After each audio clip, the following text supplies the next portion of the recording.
Hey everybody, what is going on? I hope you guys are all doing well, and welcome to another tutorial video. In this video, I'm going to be explaining to you guys how you can use Wpforms on WordPress, so let's get right into it.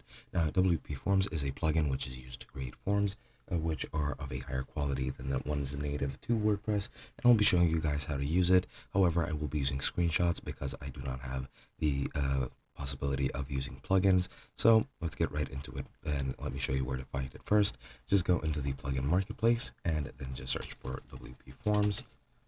And as you can see, this is the plugin you're looking for. Just install it and activate it if you have the business plan or higher. I don't, so I can't really use it. But yeah, this is what you want to install. And once you do, you can then start using it to create forms. Now you'll get a Wpforms tab in the left here, which looks something like this.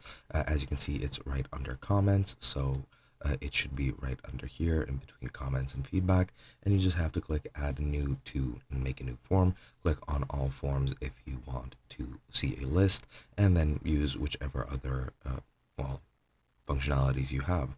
Now once you do, you'll have the option to select a template, and once you do, you can then go ahead and start creating it. And this is what the dashboard to create a form looks like. You just add whichever fields you want, whichever field options you want, etc.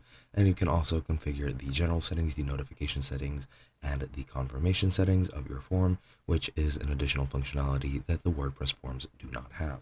Now, once you're done with this, you can then start adding them to your pages on WordPress. You can either copy their links and embed them into your site, or alternatively, you can embed them using Wpforms. So for example, if I went over into my editor and I went over and searched for a block, let me just get into the editor real quick.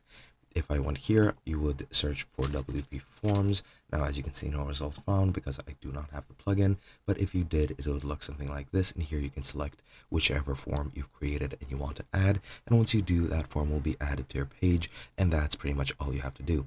Hope you guys enjoyed, and I'll be seeing you guys in another video.